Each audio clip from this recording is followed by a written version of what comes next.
Hola, buenas tardes. ¿Se escucha bien? Sí.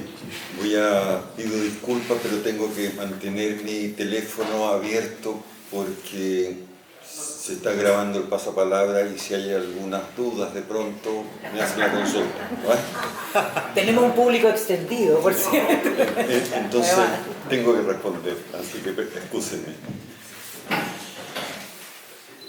Entre las constantes protagonistas culturales, la más importante en los tiempos es, a no dudar, la palabra. Ser y presencia constituyen sus cumplimientos indubitables. En efecto, dice, sugiere, define, propone, reflexiona, evoca, traduce, porque cuenta con una realidad a la que acompaña y está dispuesta a identificar y a distinguir de ella ricos matices y enlaces. La palabra actúa en comunidad de hablantes y en larga memoria de significaciones. Está hecha de un sedimento deslizante, vivísimo.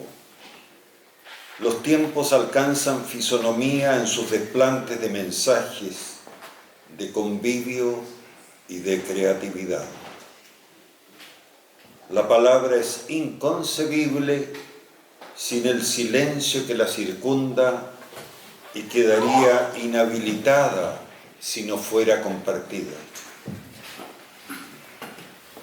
Las resumidas consideraciones expuestas hasta ahora son un apenas alusivo en relación de la inmensidad con que la palabra puede ser valorada. De bruces en la historia, la oralidad que sirve la inmediatez y la proximidad de la gente es uno de los cauces indispensables que conoce la condición humana. Hablar. Otros desembarcaderos son los que se avienen a la reflexión, la creatividad literaria, la expresión emocional. Los siglos comprueban que nuestra especie mantiene algunas conductas de las que no le son posible desentenderse.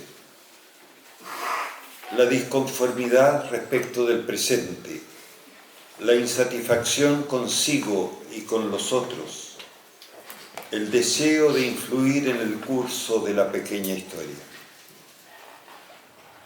A ello obedece el carácter polémico de la palabra, a ese desajuste humano debido a la incompletud que experimenta la persona y la comunidad, y en el mismo envión a la necesidad de ir más allá de un presente insatisfactorio.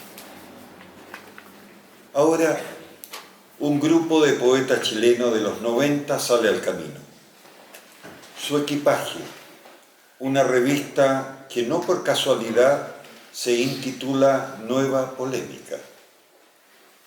Esta publicación, lo reconocemos de entrada, muestra un esfuerzo y un deseo de poner sobre el tapete a una generación literaria que, según Eduardo Robledo, director del impreso, habría quedado sin registro en el inventario poético de las últimas décadas. Para refrendar dicha aseveración comparecen varios poetas que representan la generación de los 90. Y aquí sus nombres ya fueron mencionados, pero lo que abunda no daña. Jesús Sepúlveda, Samuel Leal, Silvia Rodríguez, Ariel Zúñiga, Eugenio Dávalos, Marcos López y Eduardo Robledo, en poemas a los que se añaden autores de prosa, Germán Carrasco, Eduardo Basalo, Álvaro Ricoe, Job Sepúlveda y el director de Nueva Polémica. El rótulo de este órgano literario es de suyo una definición y una actitud. Parto de la base que su carácter polémico admite llevar el ejercicio de la revisión de sus postulados. Para configurar los rasgos de una generación literaria, disponemos de algunos factores coincidentes. ¿Cómo se forma la generación? ¿Qué la agrupa, no? la cronología biográfica de sus presuntos integrantes, la época que los reúne con su consiguiente séquito de hechos con data, entre los aspectos externos de delimitación. Sin embargo, los más decisivos caracteres al momento de estatuir una generación se refieren al enfoque de la realidad, quizás al uso de algunos recursos, el establecimiento de modelos e influjos poéticos, en este caso, y el papel que se designe a la escritura por quienes son los protagonistas de ella. De manera que hay elementos exteriores y elementos internos. Los exteriores los da la sociedad, los más internos los da la palabra y el ejercicio de ella, como vivencia, con todas las dimensiones que pueda tener. Me parece que es una tarea pendiente entre nosotros la dilucidación de los aspectos mencionados en esta oportunidad.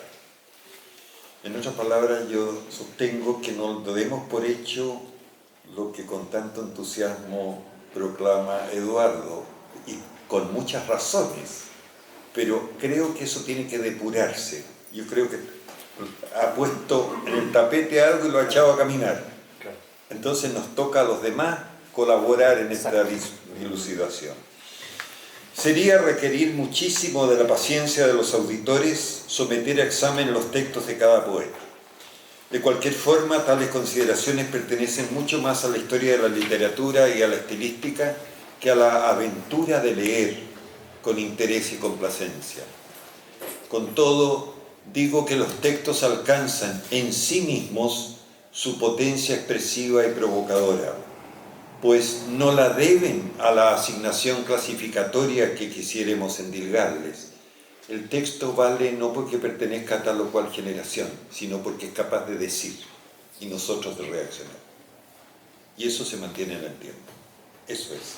Si es de la generación del 27 o del 98, es menor en su importancia que el texto en sí.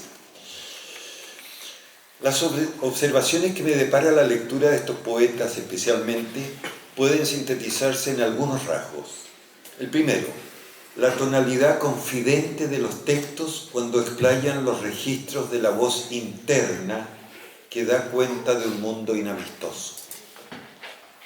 Más proximidad que lejanía exhiben los espacios y los hechos, sean unos u otros. La memoria, el acontecer de la historia, los episodios significativos en su pequeñez o silencio. Samuel Leal escribe: el río indiferente sigue su curso tal como lo hizo en aquel septiembre. Un sauce junto a las rocas llora con sus escasas hojas bajo el sol implacable del mediodía. El segundo rasgo corresponde a la necesidad de registrar los compases de la melodía de vivir y la colisión de lo humano cuando queda a merced de los peligros que amenazan la existencia. Dichos socavamientos bien podrían originarse en actitudes, empecinamientos y siempre en esas fuerzas contrapuestas que debaten en cada quien, en cada uno de nosotros. Escargo en la raíz de mi nombre para recordar quién fui antes de tu boca y no me puedo ver sin tus ojos, dice con rotundidad Silvia Rodríguez. El motivo de la efímera condición humana y su autoconocimiento queda patente en los versos de Jesús Sepúlveda. El puente se está desanudando, siente su textura bajo tus pies. Y esto no es una metáfora, el cuerpo se está desanudando. Confirmación de un mundo enervado, en medio del cual la palabra poética adquiere connotaciones de confidencia, de repulsa, de reflexión comprometida, con la necesidad de saber qué sucede, quiénes somos. Muy interesante es el ahondamiento que implica hurgar en el silencio, precisamente allí donde la palabra se afana por una forma que reúna lo disperso. Porque una casa es un refugio que uno llena de artefactos para espantar a la muerte, escribe convencido Eugenio Dávalos. De su parte, Juan Ariel Zúñiga comparte su anhelo avisor. Mucho después de que el tiempo termine, conseguiremos entradas gratis para volver a ser niños, sobrios, y diremos, son buenos momentos.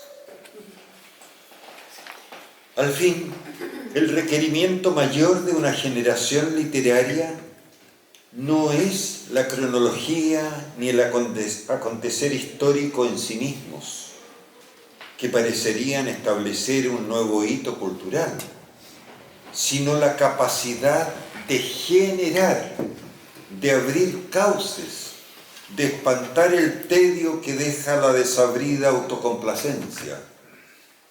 Una generación se valida, al fin, en sus textos. Por eso es una generación, porque genera. Si la mera cronología no genera, quedamos donde vimos. Las voces que la representen lo harán en tanto cuanto reconozcan el protagonismo de la palabra interiorizada, porque no son las intenciones, sino los logros del lenguaje habitado, aquellos frutos de los que podemos alcanzar sabor. Hay un dicho antiquísimo que el infierno está pavimentado de buenas intenciones. En la literatura y en las artes en general, qué tremendo es que yo tenía esta intención, qué bueno que la tuviste. Te felicito por la intención, pero así como a mí me ha pasado 1000 veces, no llegué. Esto es lo que soy, un territorio sin mapa, una mano diciéndome adiós desde los sueños a la realidad, asevera Marcos López. Estamos próximos al final, que es lo que más agradece el auditor. Cercana a esa pesquisa se allega la voz de Eduardo Robledo. El holograma del futuro te hace señas desde el fondo. Desde el fondo ese giro se lee irremediablemente. Cuando escribo un poema, lloro su muerte. La revista Nueva Polémica consta de colaboraciones en prosa, crónica, comentario, relato, entrevistas que ofrecen pluralidad mayor de formatos y autores. 2 anexos culturales completan esta primera edición, partidas de ajedrez y un puzzle que incluye el retrato fotográfico de 2 personas destacadas y queridas, Mario Ferrero y Mario Lorca. Es difícil asignar a una publicación la importancia de su posible influjo. Opto en esta oportunidad por inclinarme del lado de celebrar su existencia. ¿Quién sabe la conciencia que despertará en sus lectores? Aprobación u olvido constituyen la doble faz de los impresos, revistas, folletos, libros, antologías, están sujetas a eso. No deben ignorar los poetas que la palabra auténticamente nacida puede hallar en cualquier momento sus lectores más leales. Escribimos y leemos para confirmar la vida. Gracias.